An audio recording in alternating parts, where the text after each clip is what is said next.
What's up, everybody? This is Rob Archangel of archangelink.com, and in this video I want to talk about how do I deal with hyperlinks in my paperback and audiobook book editions. So it's a good question, and it's important because for a digital edition you typically have active hyperlinks. You can follow those hyperlinks, click on something immediately within text, and go to the website that's associated with it, provided you have an internet connection. And so it makes it really easy and really simple. And so for that reason, a lot of times authors, especially if they know that they're going to be publishing on something like Kindle or Barnes & Noble Nook or something, will include a number of hyperlinks. It's beneficial.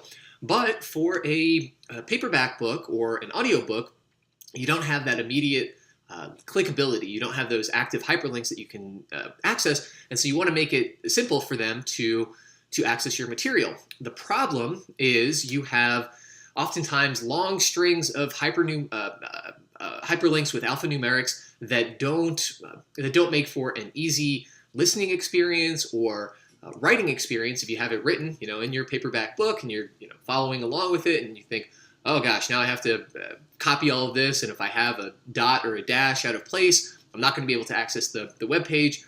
So that's not good. So what can you do about it? Well, there are two different strategies that I've seen employed and that seem to work pretty well.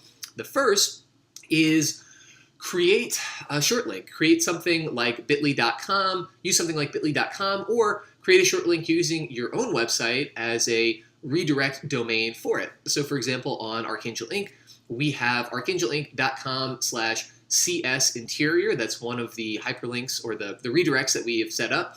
And it sends people over to a CreateSpace interior template page. And that's easy to follow. They don't have to enter www.createspace.com/ whatever long string of alphanumerics they're going to follow, and they don't have to worry about getting it wrong. Something like archangelink.com/CS interior is easy to remember, and it can be updated. If at some point the link changes, on my back end, I can change that. Whereas if I have a printed book in hand, it's really hard to go back and update every time a link changes. You don't want to have to re-upload your book, reformat your book, and redesign it based on these old hyperlinks that may or may not stay active forever.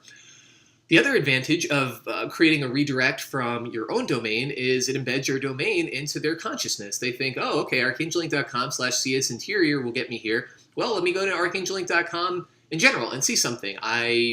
Maybe there's a product or service on the sidebar that I'm able to offer and compel people to consider.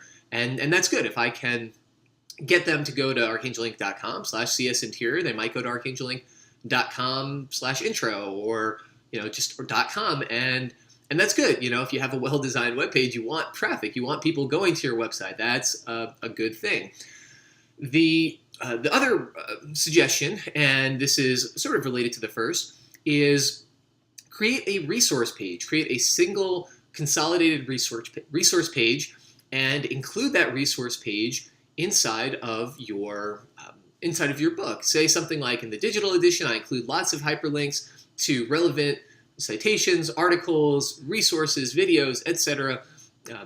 But to create an easier paperback and audiobook experience or reading and listening experience, I've consolidated all of those at my website, and you give them, again, an easy to remember URL, something like archangelink.com/resources.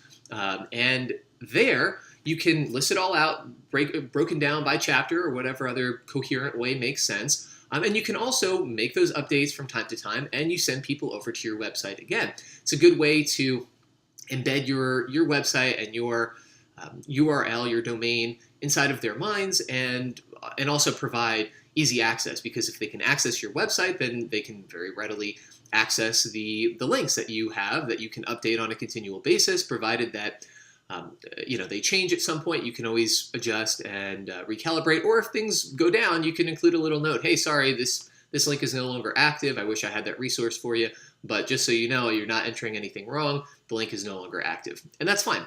It's good to know. So anyway, those are a couple of ideas for dealing with hyperlinks inside of your paperback and audiobook editions. If you have any other strategies or ideas that you've employed, please let me know. I would love to hear what other people are doing and what workarounds that they've come up with to manage this sometimes vexing issue. So this is Rob Archangel of archangellink.com. I will see you all next time.